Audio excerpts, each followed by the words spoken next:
বিসমিল্লাহির রহমানির রহিম। সূরা গাসিয়া নাযিলের ধারাবাহিকতায় যত কোন সূরার পর নাযিল হয়েছে তা বিবেচনা এটি 68 নম্বর সূরা। এর আগে সূরা যারিয়াত ও পরে সূরা কাহাফ নাযিল হয়েছে। বর্তমানে কোরআন মাজিদের বিন্যাস অনুযায়ী এটি 88 নং সূরা। এর আগে সূরা আলা ও পরে সূরা ফাজর। মাক্কি যুগে মাঝামাঝিতে নাযিল হয়েছে। আয়াত তাববিত 88 নং সূরা। বাক্যি গাছিয়া শব্দের অর্থ আত্মদ্যকারী ও সূরার প্রথম আয়াত থেকে এই কিয়ামতকে তর্কিত আত্মদ্যকারী হিসেবে তুলে ধরা হবে। সেখান থেকে এই সূরাটির নামকরণ করা হয় গাছিয়া। বেদত্রিপ তর্কিত চেহারার লোকদের আলোচনা, আনন্দিত ও আলোকিত চেহারার লোকদের আলোচনা, রাসূল সাল্লাল্লাহু আলাইহি সাল্লামের বিচরণ।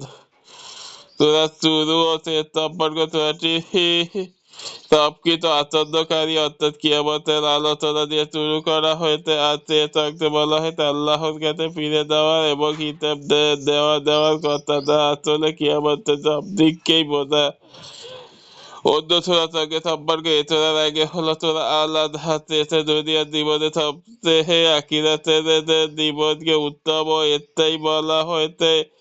এরপর সূরা গাসিয়া শুরু থেকে আখিরাতের জীবনের কিছু চিত্র তুলে ধরা হয়েছে। দেওয়া হয়েছে সাফল্যের নিয়ামত ও ব্যর্থদের বঞ্চনার বিবরণ। এতে জান্নাত ও জাহান্নামের বর্ণনা, শাহাদের নুজুল সবকিছুকে আচ্ছন্ন করে ফেলবে এমন কিয়ামতের খবর তোমার কাছে পৌঁছেছে। আচমকা এমন একটি কথাই দিয়ে এই সূরার সূচনা। এরপর আল্লাহ এ ব্যাপারে বিস্তারিত জানিয়েছেন সেদিন সব মানুষ দুটি দলে ভাগ হয়ে যাবে আর এদের পরিণাম হবে ভিন্ন। একটা দলের জন্য থাকবে জাহান্নাম, তারা কি শাস্তি পাবে তার বিবরণ দেওয়া হয়েছে।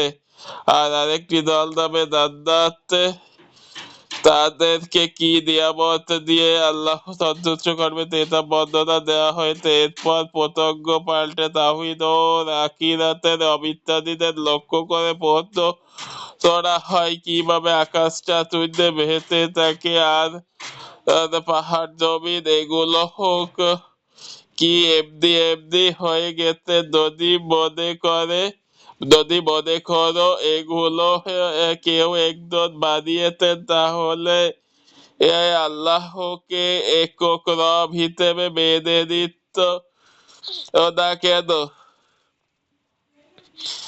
আর যিনি এগুলো সৃষ্টি করার ক্ষমতা রাখেন, তিনি কি তোমাদেরকে আবার জীবিত করে তুলতে পারবেন না? মোট কথা এ সূরা নাযিল করে তাওহীদ ও আখিরাতের সত্যতার ব্যাপারে অত্যন্ত শক্তিশালী যুক্তি দেওয়া হয়েছে।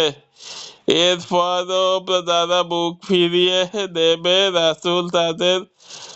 রাসূল যাতে তাদের দিয়ে চিন্তিত না হয় সেই পরামর্শ ও আল্লাহ তাকে দিয়েছেন।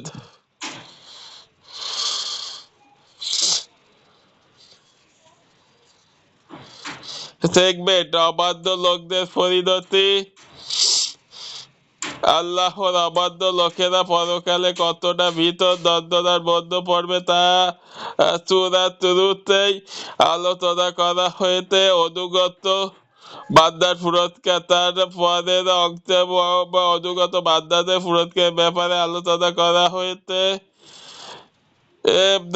দায়ীদের করণীয়, রাসূলের মতো দায়ীদেরও করণীয় মানুষকে কেবল আল্লাহর কথা স্মরণ করিয়ে দেওয়া হয়েছে। এবার বেঁধে দেওয়া বা দেওয়া যার ব্যক্তি স্বাধীনতা, ফজিলত, ঈদ ও জুমার নামাজের তিলাওয়াত।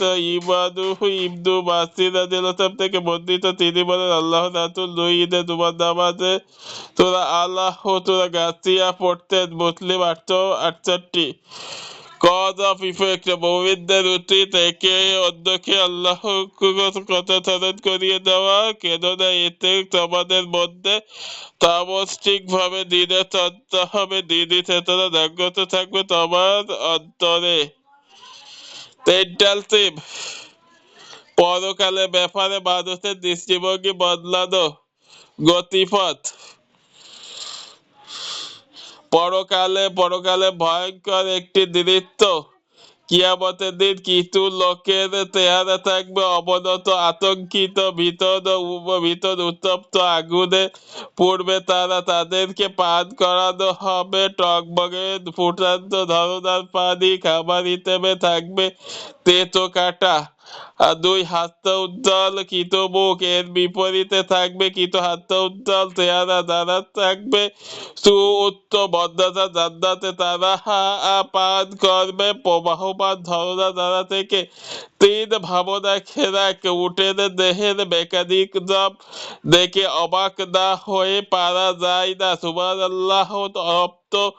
এই মরুভূমিতে কিভাবে জীবনটা অবলীলায় টিকে থাকে, আল্লাহ এই অপার নির্দেশনা থেকে তাকে অস্বীকার করার উপায় কোথায়? তার বার্তা বাহক হিসেবে রাসূলের ভূমিকা। আল্লাহর বার্তাকে তথ্য বলে বিশ্বাস করাতে রাসূলের কারণ তাতে জোরাজুরি করবেন না।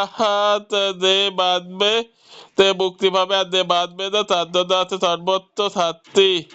ওভারভিউ 1 থেকে 6 হলো অবাধ্য লোকদের শাস্তি ও অনুগত লোকদের পুরস্কার দিয়ে আলোচনা করা হয়েছে। ছাত্র থেকে মৃত্যু দেওয়ার পর আবার জীবিত করার ক্ষমতা আছে কেবল আল্লাহর। এই ক্ষমতা কিছু নির্দেশন দেখানো হয়েছে। 21 থেকে 26 দিন প্রচারের ক্ষেত্রে নবী সাল্লাল্লাহু আলাইহি ওয়াসাল্লামের ভূমিকা তুলে ধরা হয়েছে। কেইটব স্টাডি সুরাত 21 থেকে 22 নং আয়াতে রাসূল সাল্লাল্লাহু আলাইহি ওয়াসাল্লামকে আল্লাহ বলেন, অতএব তুমি স্মরণ করিয়ে দাও, তোমার কাজ কেবল স্মরণ করিয়ে দেওয়া, আল্লাহর পয়গাম কে তথ্য বলে বিশ্বাস করানো নয়, তাদের উপর বল প্রয়োগ করা তোমার কাজ নয়। এখান থেকে আমরা ঈমানদারদের করণীয় সম্পর্কে দিক নির্দেশনা পাই।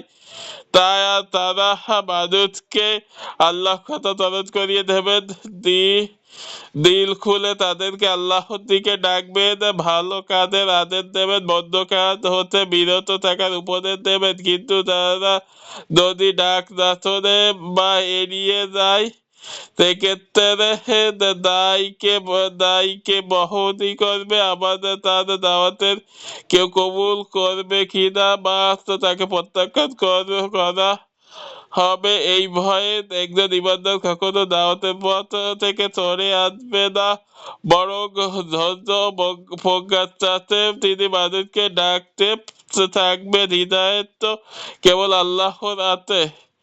রিফ্লেক্টর আল্লাহ তাআলা শুরুতে 2 থেকে 4 নং আয়াতে বললেন, কিয়ামতের দিন কিছু লোকের চেহারা থাকবে অবিনত ও উদ্বিগ্ন, তারা জাহান্নামের ভিতর উত্তপ্ত আগুনে পড়বে। কারা হবে সেসব লোক না ভাবনার বিষয়। এখান থেকে তাদের পরিচয় দেওয়া হয়নি। দুনিয়াতেও আমরা দেখি অনেকেই হাড় ভাঙা খাটুনি খাটে, রাত দিন কাজ করে, কিন্তু বেলা শেষে তারা সফল হয় না, কারণ তারা নিয়ম মেনে পরিশ্রম করে না। মন যাহা চাই তাই করতে থাকে, ফলে ব্যর্থতা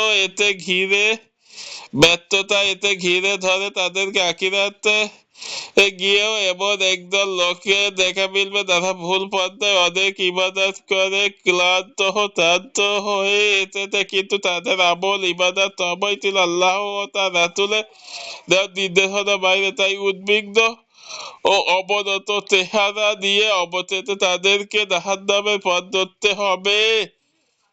সুতরাং আয়াত গুলো দিয়ে আমাদেরকে গভীরভাবে পর্যবেক্ষণ করতে হবে আমাদের কাজগুলো আল্লাহ তাআলার নিয়মে হচ্ছে কিনা। দেখুন ইবনে কাসির তাফসীর 4:59।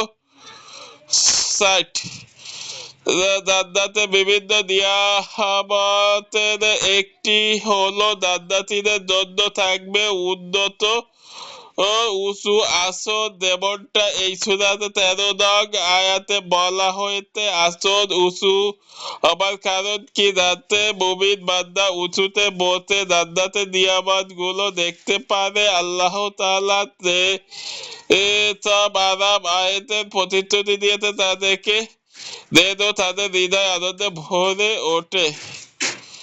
এরপর সূরা ফাজর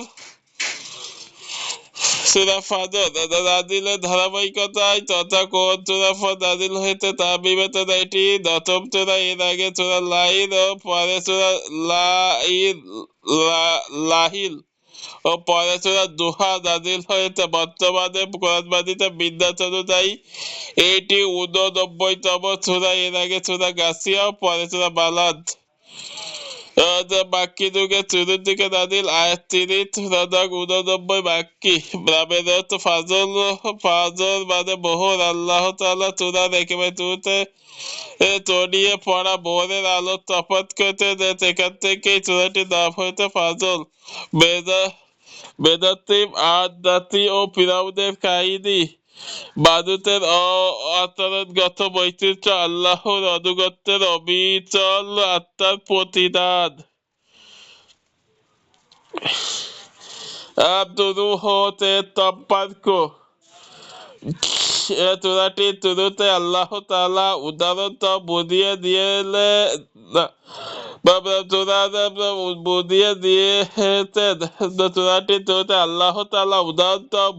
দিয়েছেন যে অবাধ্য ও অবিশ্বাসীদের উপর যে কোনো সময় শাস্তি নামিয়ে আনার ক্ষমতা তার আছে। আর সূরাটিতে থাকছে এতে মুমিনদের জন্য পুরস্কারের কথা। অর্থাৎ সূরাটি শুরু হতে মিলিয়ে কাফির ও মুমিন উভয় দলের পরিণতি সম্পর্কে ধারণা পাওয়া যায়।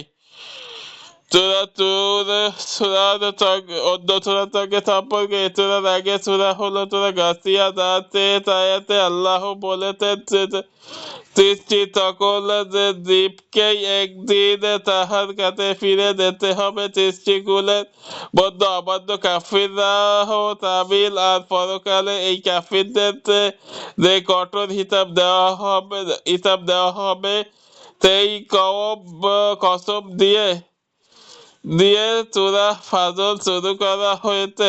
সাদে নজুল। এই সূরার শুরুতে আল্লাহ তাআলা ভোরের আলো 10 রাত ও দৌড়-বিদৌড় ফুরিয়ে আসা রাতের কসম করেছেন। এই বিষয়গুলোর উপর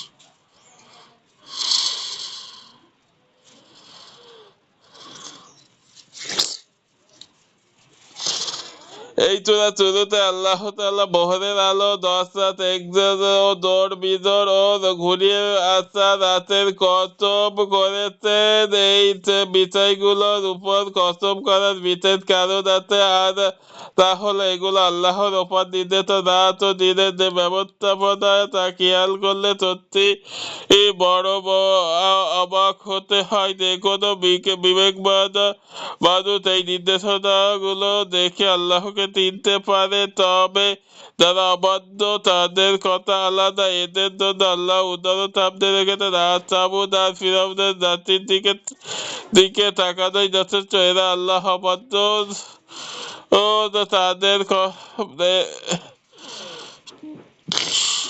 যথেষ্ট। এরা আল্লাহ অবাধ্য জাতি ছিল। এদেরকে আল্লাহ এভাবে শিক্ষা দিয়েছেন যে কোনো যুগের অবাধ্যদের তিনি সেভাবে শিক্ষা দিতে পারেন। এই তাতে অবাধ্য একটি কমন বৈশিষ্ট্য তুলে ধরেছেন। এদের শুধু যত পাই তত তাই স্বভাব, আর এই স্বভাবের দাবি হলো যেভাবে পারো সম্পদ সঞ্চয় করো, তাই এতিমের সম্পদ কেড়ে দিতে হয়। এরা দুবার ভাবে না আখিরাতে এসব অবাধ্য লোকেদের পরিণাম কি হবে তাতে আল্লাহর অনুগত ও তাদের পরিণতি কেমন হবে তা জানিয়ে দিতে আল্লাহ এই সূরাটি নাযিল করেছেন। সেগমেন্ট। আল্লাহ তফাৎ। কিছু গুরুত্বপূর্ণ নিদর্শন ও গুরুত্বপূর্ণ নিদর্শনের উপর তফাৎ করে আল্লাহ এই সূরাটি সূচনা করেছেন। এই গুরুত্বপূর্ণ নিদর্শনগুলো বিবেকবানদের জন্য ভাবনা করার যোগায়। সম্মান ও অসম্মানের মাপকাঠি, অন্তর্বৃত্ত প্রাচুর্য সম্মানের কিংবা অসম্মানের মাপকাঠি নয়, রাসূল সম্মান ও অপমান নির্ভর করে আল্লাহ অনুগত না হওয়া ও না হওয়ার মধ্যে কিয়ামত বিতার নিশ্চিত ভাবে কিয়ামত দিবস মানুষের সামনে সমাগত। সেদিন তোমার ভালো মন্দ কানের হিসেব দেওয়া হবে।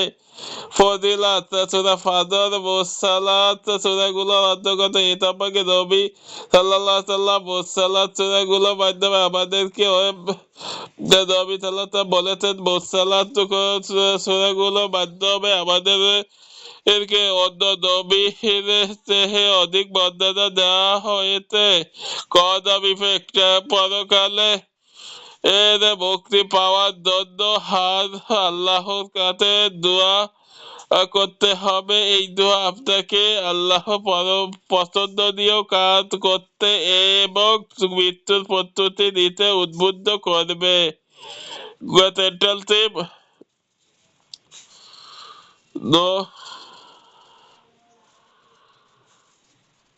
মানব জীবনের গৃহীত ক্ষতিকারক এবং আল্লাহর পথে অবিচলে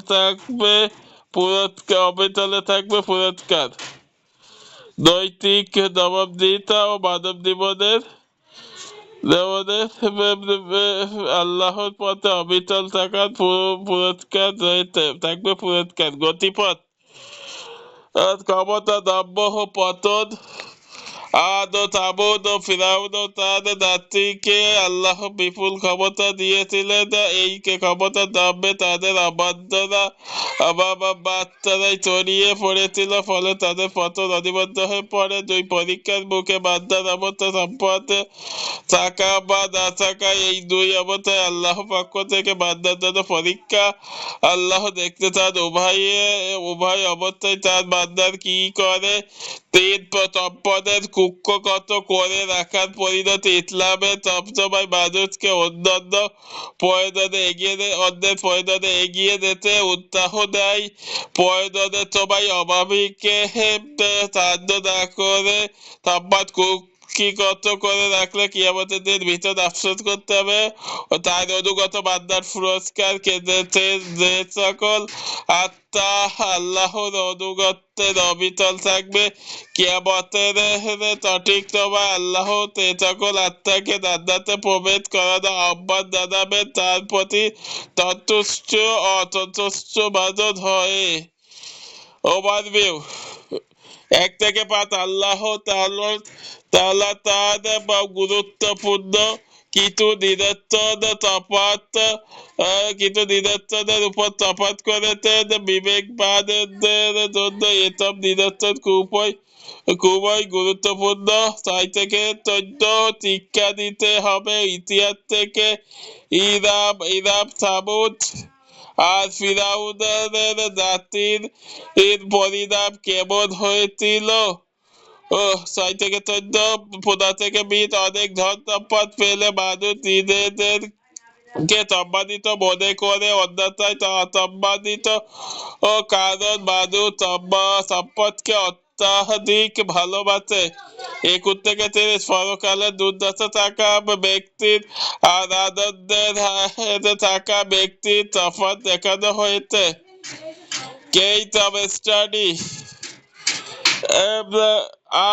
আমি যদি দুনিয়াতে আমার এই জীবনের জন্য আগাম কিছু করতাম। এ সূরা 24 আয়াতে পরকালের আফসোসের এমন একটি চিত্র উঠে এসেছে। আসরের মাঠে যখন ঘোর বিপদ, তখন প্রত্যেকে এই আফসোসটা করবে, কিন্তু তখনকার অনুশোচনা কোনো কাজে আসবে না। মানুষ এতটাই চিন্তিত হয়ে পড়বে যে ওপরে উল্লেখিত আয়াতটি বলতে থাকবে। এখান থেকে আমাদের জন্য শিক্ষা হলো সময় থাকতেই, অর্থাৎ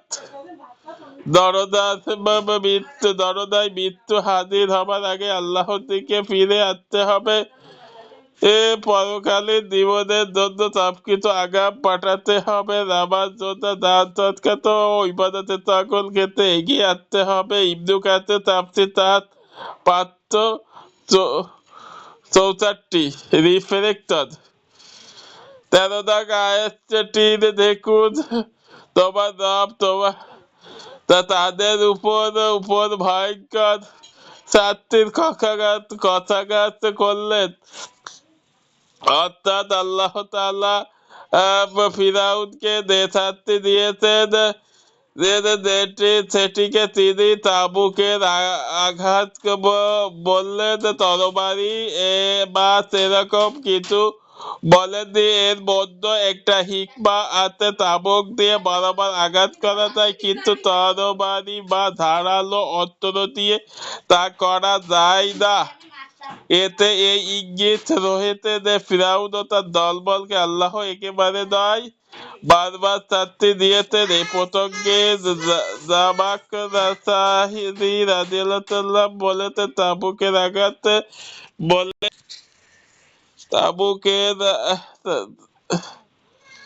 আঘাত বলে বোঝানো হয়েছে যে এই শাস্তির হলো আখিরাতের শাস্তির তুলনায় হালকা, যেমন তরবারির আঘাতের তুলনায় তাবুকের আঘাত অনেক হালকা, তেমনি ভাবে দুনিয়ার হালকা শাস্তি ভোগ করার পর আখিরাতে তাদের জন্য কঠিন শাস্তি অপেক্ষা করতে।